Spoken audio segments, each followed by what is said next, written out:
사실 언론인의 관점에서 보면 정부 수립 이후 훈장이 수여된 70만 명의 명단을 입수했다는 것은 매우 큰 특종이고 자랑할 만한 일입니다. 그런데도 이 큰 특종을 KBS 간부들은 방송하지 못하게 막고 있습니다. 그들은 여러 가지 내용을 삭제하라고 요구해 왔다는데요. 그중 하나가 박근혜 대통령의 아버지 박정희 전 대통령이 한일협정 체결 과정에서 기시 노부스케 전 일본 총리에게 보낸 2장의 친서 내용입니다. 어떤 내용이길래 KBS 간부들은 자신들이 한 이 큰 특종의 방송을 막고 있는 것일까요? 김세범 PD가 취재했습니다. 박정희 전 대통령은 재임 기간 동안 일본인 70여 명에게 훈장을 줬습니다. 이 가운데 KBS 탐사보도팀 제작진이 특별히 주목한 사람은 기시 노부스케입니다. 일본 총리를 지냈고 현 아베 총리의 외할아버지기도 한 기시 노부스케는 1970년 6월 18일 청와대에 와서 수교 훈장 광화장을 받습니다. 박 전 대통령이 그에게 훈장을 준 명목은 1965년 한일 수교 협정에 대한 공로였습니다. 기시 노부스케는 일본 정계의 마쿠 실력자로 한일 협정 체결을 물밑에서 주도했던 인물입니다. 그는 1936년 만주국의 산업 차관을 지내며 식민지 수탈을 주도했고 이후 태평양 전쟁 당시 일제의 상공부 대신을 맡아 군수물자 조달을 책임지는 등 수많은 조선인 청년을 강제 동원해 죽음으로 내몰았던 A급 전쟁 범죄자였습니다.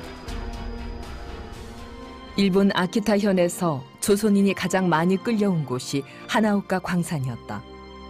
충남 당진군 출신만 80명 가까이 됐다. 모두 일본 상공성이 알선해서 징용된 사람들이다. 花川鉱山は全部商工省の斡旋でした。で、その商工省の最高責任者、商工大臣が岸信介。戦後永久戦犯で逮捕されて、結局裁判を免れて、後に総理大臣にもなりましたけども、今の安倍総理のおじいちゃんです。 1940년대 가장 많은 사람들이 강제동원, 징병식 이제 강제동원되고 그다음에 죽게 되지 않습니까? 전쟁터에 동원되고 군인으로 동원되고 노동자로 강제동원됐고 노예노동에 종사할 때 바로 그런 것을 입안하고 실행해 옮겼던 책임자예요. 그래서 그런 점에서 뭐냐면 일제의 침략 전쟁에 조선인들을 희생시키고 끌고 갔던 그 책임자 중에 한 명이란 것이죠. KBS 탐사보도팀 제작진은 박정희와 기시의 관계를 추적하던 중 박정희가 기시에게 보낸 2통의 친서를 확인했습니다. 편지의 원본은 일본 국회 도서관에 보관돼 있는데 국내엔 그 사본이 국사편찬위원회에 있습니다. 그 편지엔 어떤 내용이 담겨 있을까? 뉴스타파는 국사편찬위를 찾아가 확인해봤습니다.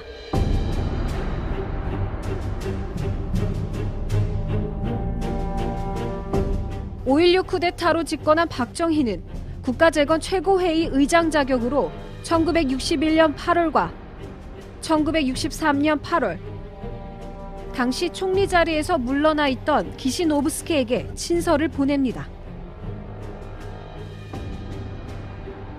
한일 수교 협정을 체결하는 데 도움을 달라는 내용입니다.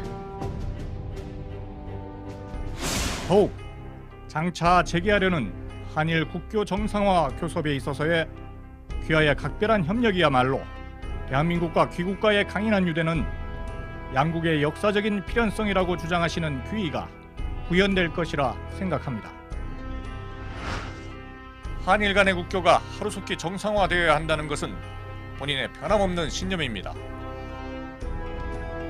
귀하께서도 항상 한일 관계 개선에 관심을 가지시어 적극적인 노력을 아끼시지 않는 데 대하여 본인은 심심한 사의를 표하는 바이며 한일 회담의 조기 타결을 위하여 배전에 협조 있기를 바람하지 않습니다. 학계 전문가들은 1965년 한일 수교 과정과 그 내막을 엿볼 수 있는 자료라고 평가했습니다.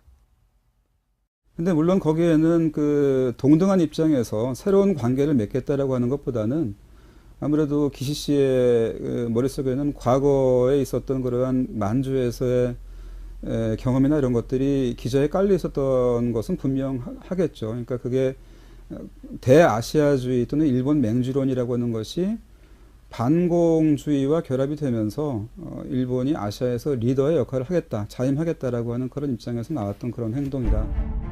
흥미로운 것은 기시의 답장과 박정희가 두 번째 보낸 편지의 전달자 역할을 친일파 박흥식이 맡았다는 점입니다. 박흥식은 일제에 수많은 돈을 바쳤고 1944년에는 일제에 전투기를 보낼 목적으로 조선 비행기 공업 주식회사를 설립하는 등 일제의 침략 전쟁에 적극적으로 협력한 대표적 친일파입니다. 이 때문에 박흥식은 1949년 반민특위의 제1호 체포자로 기록됐고 2009년 대통령 소속위원회도 그를 친일 반민족 행위자로 규정합니다. 과거 강상준 교수 등이 집필한 기시노부스케와 박정희라는 책에서 이 편지의 내용 일부가 언급된 적은 있지만 언론에서 친서의 전문을 확보해 그 내용과 맥락을 소개한 것은 KBS 탐사보도팀이 처음입니다. 하지만 KBS 보도본부 간부들은 제작진에게 이 친서와 관련된 내용을 모두 삭제하라고 요구했습니다. 한쪽은 박정희 대통령의 딸이고 또 한쪽은 그 기시 노부스케 총리의 그 외손자고 그런 관계가 지금 또 한일 관계를 또 이렇게 그 이끌어가는 그런 리더들이 돼 있기 때문에 과거의 역사가 그 기시감으로 다가올 수밖에 없는 그런 부분이 있겠죠. 그러니까 과거의 역사가 가지고 있는 아직도 풀리지 않은 한일 관계의 숙제 같은 것들이 지금 양국을 누르고 있다고 이렇게 할 수 있겠고 그러한 것들이 현 정권에게 부담이 되는 것은 사실일 것 같습니다. 이렇게 KBS 탐사보도팀이 심층 취재한 중요 내용이 계속 방송되지 못하는 사이 한일 정상회담이 열렸습니다. 그러나 청와대의 설명과 달리 일본군 위안부 문제 해결을 위한 실질적 진전은 없었습니다. 오히려 일본 아베 총리가 박근혜 대통령에게 일본 대사관 앞에 설치된 소녀상의 철거를 요구했다는 기사가 일본 언론을 통해 나오고 있습니다. 박정희 전 대통령이 전범 기시에게 보낸 편지와 일본인에게 준 훈장의 내역을 통해 현재 한일 간 과거사 문제의 뿌리를 들춰내려던 KBS 탐사보도팀의 취재 노력은 KBS 간부들의 통제에 막혀 물거품이 되고 말았습니다. 뉴스타파 김세봉입니다.